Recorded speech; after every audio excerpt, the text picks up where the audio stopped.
Leslie Cornwell, certified nurse midwife with Midwifery Business Consultation. I have Ann Whitman with me. She's a certified professional midwife with over 30 years experience, home birth in Massachusetts. You don't look like you have 30 years experience, but you do. So Ann, thank you for being with me today. Oh, you're welcome. Thank you for having me.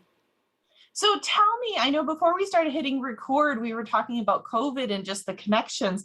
You had started going into like 30 years ago when you started. Kind of tell me your midwifery story and what it was like 30 years ago compared to now. Yeah.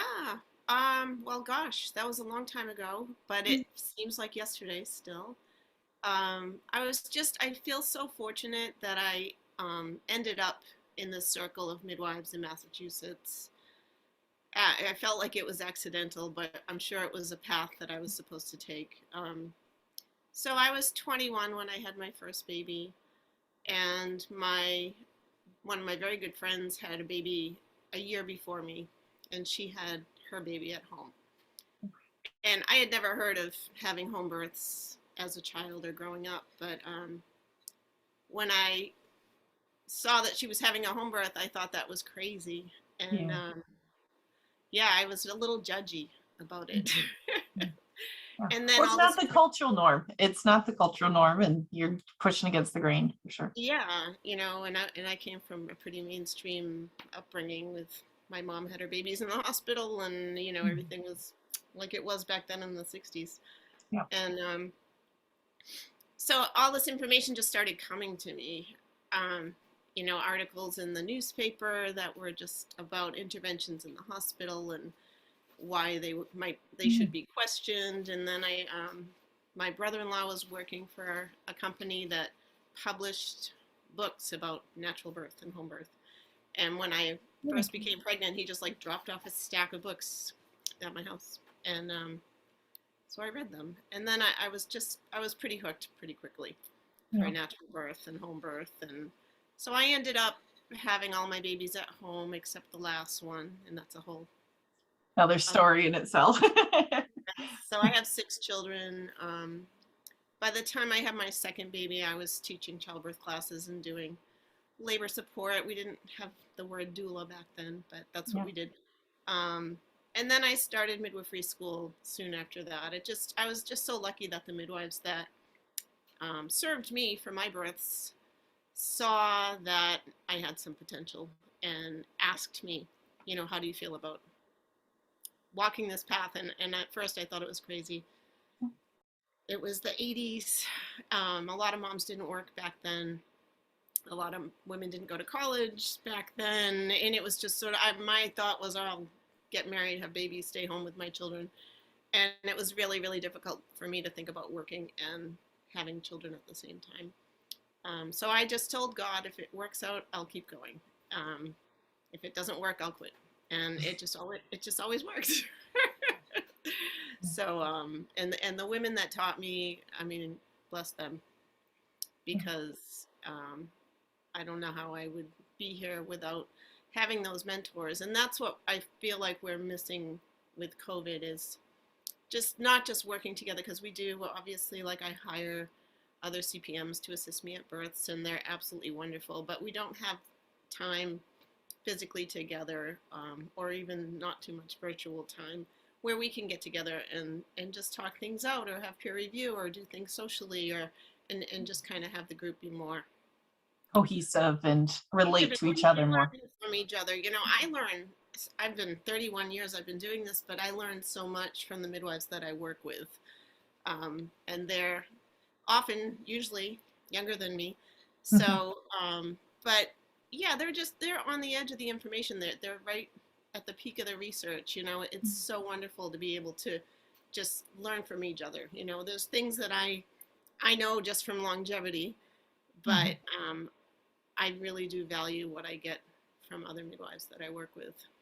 Well, I think sometimes we forget the collaboration. We think in a linear model that, well, the seasoned midwives are teaching the younger generation, but it's actually a cohesive balance of back and forth. And if you aren't mentoring and you're not collaborating, you're not keeping up with the trends because you just don't have time to do it. They're doing it. They're passionate. They're young. They're feisty, and that energy will kind of trickle over to you. Like, okay, I see this great generation coming to serve midwifery next when I retire. If I retire, that's always the comment with midwives.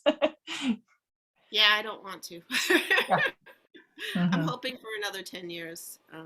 It's just my Amazing. body. We just have to hope the body holds up. That's all. Exactly. I know it's not so much the mind. The mind can't, sometimes the body can't keep up with the mind, and catching those babies and get that good proper body mechanics still going in. Yes, yeah, it's definitely something that I focus on to make sure that I stay healthy as much as I can. Yeah. But I've had down times that Yeah. where I couldn't work for a while, and I know it's a balancing act, and I can't really control that. I just have to kind of accept what comes. Yeah, exactly. Life. I think COVID has taught everybody, especially, that you adapt and you adjust to what's in front of you. Um, could you tell me some more directions? I know you said 30 years ago, like the midwifery environment. I would love to hear from Massachusetts perspective what it was like when you started your midwifery career to what it is like now. Yeah. So when I started, there was a relatively new group called Massachusetts Midwives Alliance back then, and it was founded by about 6 midwives Mhm. ish. Um, and they created a structure very early on in the early 80s for certifying midwives on a Okay. state level. And there was no CPM until I didn't get my CPM until 2000, which was right after it became available. Okay. So way back then, the model was very, very similar to the route to getting the CPM. So I don't know how they created it. I came in on like year 3, Okay. and what I heard was that it kind of came over from California. There was some midwives that moved here from California, and they created this structure, which was very, very strict. When I came into it, I just thought, oh my gosh, there's no way I can do Mhm. this. It was a lot of academics. It was a lot of numbers that we had to get. 75 home births as an Wow. assistant and 75 home births as a supervised midwife. And we had to do 150 prenatals and 150 postpartum visits and be certified in CPR and NNR and all those things. Um, and then we had an entire like the practice guidelines and protocols and risk factor guidelines that we had to know, Mhm. and we had to agree to practice within the guidelines, and then we had very formal peer reviews. Yeah. um, if we wanted to go outside of a protocol, we needed to come to the group and Talk about it. discuss it. And there was accountability for clients. So if there was any issue, they had any complaints against midwife, we had a complaint review process, and it was great, because if you got through that, you were a good midwife. Yeah. Um, so that led to the CPM. We contributed a lot of that knowledge to the creation of the CPM Okay. credential. Um, but I was just so impressed by the professionalism and the high standards of midwives that I worked with back then. Mhm. Um, and I like the structure. I think that we're lacking in Massachusetts because we don't have licensing yet, even though we've been trying for 30 years. So I have my New Hampshire license, I have my Maine license, and I've been working in Massachusetts for my entire career. And we don't Why have, do you feel like it's been such a challenge? It sounds like, I mean, 30 years of trying to get legislator, what have been the biggest barriers? well, we have full legislative support. And I mean, full. It's both sides. Mhm. Um, we've never been able to get the Speaker of the House to take it to the floor for a vote. Um, we keep thinking it's going to happen every session. We file every session. The sessions are 2 years, and we work hard to try to get it done, and then it doesn't get done. And so it's either because Massachusetts is a medical mecca, and there's someone that doesn't want On the us inside, yeah. Mhm. on that. Although if we look at all the other states, it's actually helpful Yeah. in so many ways, and I'm sure they can see that too. So Mm. the other possibility is that there's not enough, like they don't think there's enough consumer demand to make us important enough to get Yeah, us. they've got a priority of projects and they're looking at the big society and this 2% of the population versus now we've got a bill, we've got to evaluate 70% of the population, right? Exactly. So that may be part of it. Whatever it is, though, it's extremely frustrating because for all these years, I've been serving people that mostly have to pay out of pocket. Yeah. And, it's just not fair. We don't get a diverse clientele. Yeah. When we do that, I'm constantly having to, let people know that call every day that insurance probably won't cover. Yeah. And then they don't have access to home Yeah, birth. it's a huge barrier to midwifery care. I had 3 home births and one insurance plan. Coincidentally, while I was in midwifery school, it was a Pennsylvania program, but when I had the 2 Michigan ones, they didn't pay for it. So it's always interesting, like insurances out of state, sometimes they're good and bad, but it's frustrating. Like we want to serve so many diverse populations and the ones that would benefit the most from midwifery is the underserved. And it's a financial barrier to be able to take care of them. Mm-hmm. Yeah, it's my biggest complaint and the thing that I'm always trying to work on, but it is very frustrating. Yeah, and you've got to run a business and we have value and that's what's hard too. I think sometimes that's the Achilles of so many midwifery practices is our heart sometimes takes a higher priority than our business. And then we wonder why we can't pay the bills and ourselves and we can't go on vacation and retire because our heart took over the financial numbers. What is the average reimbursement in Massachusetts for a home birth? I always like to ask just to get the trends on a national standard. You mean, what do I charge? Mm-hmm. What do you charge? I'm not allowed to say. Oh, okay. Okay. Yeah, I mean, you're familiar with antitrust laws and. Well, you can say your fee schedule. I mean, when patients call and ask, it's more of like your in-network contracts or your insurance reimbursement. You can't really tell. But yeah, if a client or if someone calls your practice, but if you're not comfortable saying that's okay. But yeah, the antitrust laws are more for what you're getting from an insurance company so that there's not that inside competition.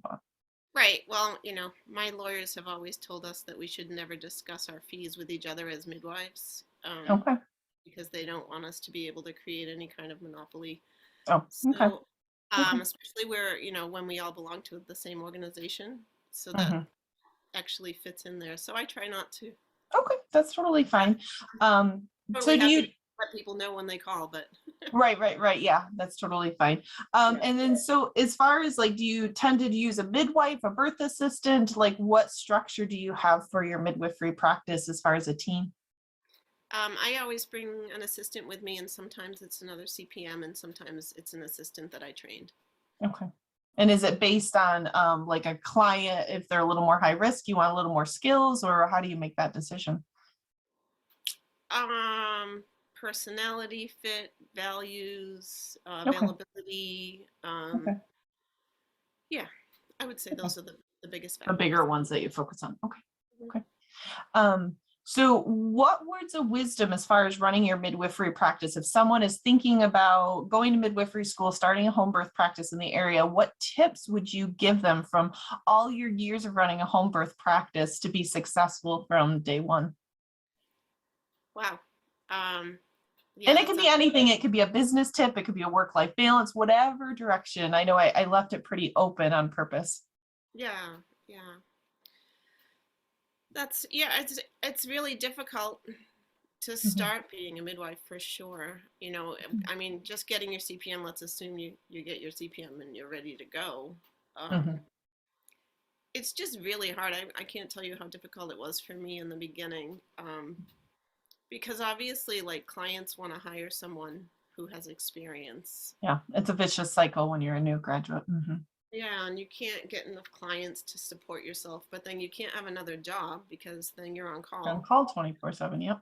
So it's a hugely difficult leap to make. And I I sympathize with everyone who has to go through it.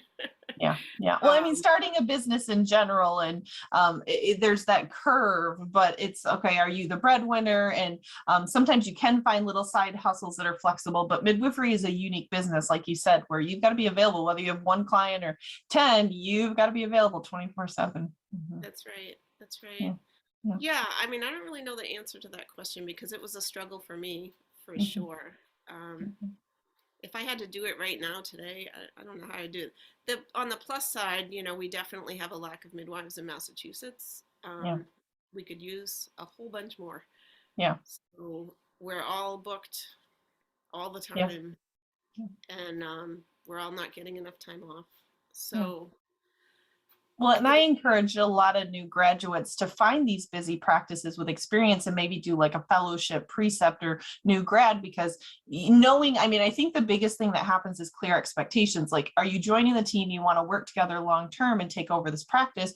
Or is your intention just because I think sometimes tension happens in a community where their intention, the new grad's intention is just to do a year and then split off and do their own practice. But then the other midwife had the intention they're going to take over for theirs. And so I think it's always important to have clear expectation, but yeah, leveraging the experts around you and their clientele, because they're all busy. They're all having waiting lists. There's plenty of clients. I think it's creating that nice umbrella where the clients are comfortable with you because you've got that good mentor, close relationship as you're getting experience. yeah, yeah, I don't know. I don't see midwifery continuing the way that I do it. Yeah. I'm the sole provider for my clients, and I Yeah. hire someone to come with me. So Yeah. they know I'm going to be there. But I've taken on or interviewed or started to work with, a dozen people in the last 3 or 4 years, and they all quit. Um, Students, Yeah. they're not able to do it. They're not able to be on call all the time. Yeah. They'll give me a list of times they're not available. Yeah. And I'm just like, this isn't really how this works. Like if Yeah. you just kind of, and I'm not saying that I'm on call all the time. I take 2 months off a year. Right. Um, so I'm off in April, I'm off in October. Yeah. And because I know that I need time off, Yeah. but the rest of the year I'm on call all the time. And I'm not sure how to be a midwife without doing that. I'm Yeah. sure, what is evolving is bigger practices that have 3, 4, 5 midwives and they take Mhm. call turns. Rotation. Yeah. But that's not what my clients want. They want to Yeah. know who's going to be there, and Right. that's why they hire me. And Yeah. I think that continuity of care and an individual relationship with a midwife is hugely important for Right. outcome. Um, and I'm sad if that goes away Yeah, because I there's feel like goods and bads to it. I mean, I think we have so much burnout with midwives and the demands of life and young families and school and all the responsibilities. And then to be a midwife, like if you're young and single and you're just gonna, I joke and don't joke, it's the nun midwife. Like you just live and breathe midwifery. You're going to just, this is everything to you. But it is, I think it's hard in today's society because women want to have a good work-life balance and it is getting difficult. Midwifery is 24/7. It is, you don't know if you're going to have a baby, and it's the unpredictability. It's not like you can schedule it. Like I always joked, if I could make an algorithm for birth, my business structure would have been 10 times easier, but we can't. So you have this wild card service that you could be there for an hour, you could be there for 20 hours, and you have so much unpredictability in your structure of life. And how do we support both styles of midwifery so that we can give great individualized care, but we're also not burning out the profession in the process? right. Yeah, and my family has never been happy with my job. Um, Mm. I love my job. When someone calls me, I love going. I love being there. But it takes a huge toll on everyone else. Yeah. So it's a really difficult life choice to make, like for someone to know what they're choosing. Right. It was a Well, and little I easy. think it's clear expectations. Like it's not just the beautiful bursts and catching and the wonderful things people see on YouTube. It's the other parts of the occupation. Mhm.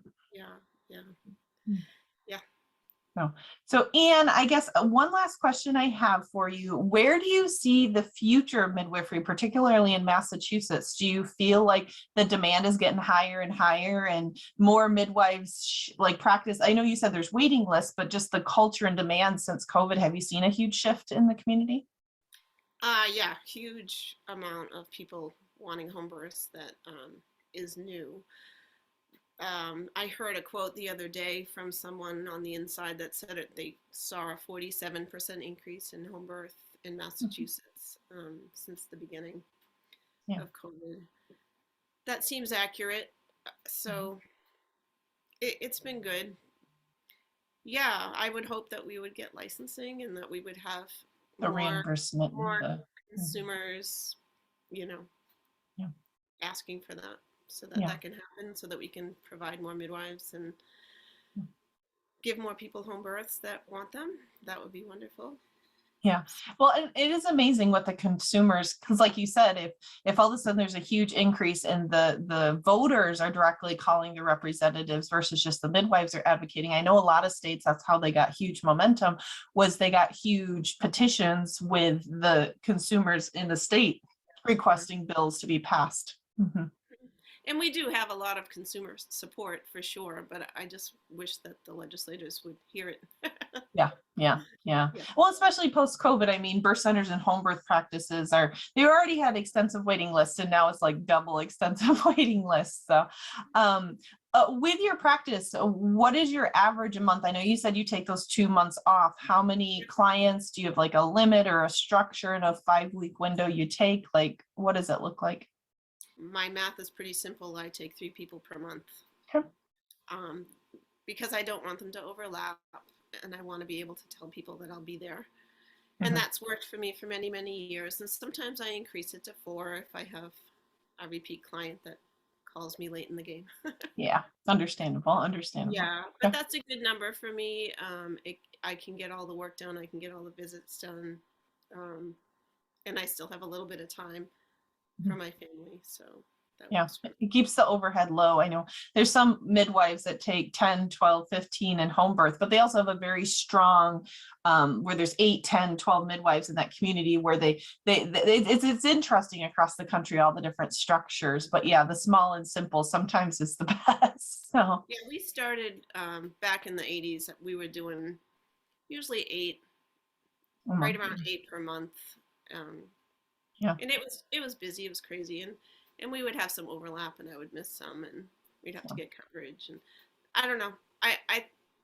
I'm comfortable with 3 or 4 because I get enough sleep, and Right. I'm Well, ready. and you're at a different stage in your life of how busy you want to be, and if there's grandkids and other life things. So, no, 3 to 5 is a very common number I hear from home birth midwives. So, Yeah, um, yeah. well, thank you so much for being on with me today, Anne. I really appreciate your time. Is there one last thing you want to add for words of wisdom to anyone watching this? Yes, there is. Okay, perfect. um, I just think that after all these years, the thing I learned the most about being a midwife is to just be the person to help create the space and not intervene. Um, and through prenatal care, give people that confidence to know that they can birth their baby and just Mhm. really be that gatekeeper and create that space and try not to bring fear and concern to a birth, but try to bring love and peace and confidence. And I just that's my biggest goal, is to have my clients be able to birth peacefully as much as possible. Oh, I think those are perfect words of wisdom to end on. Thank you so much, Anne. You're welcome.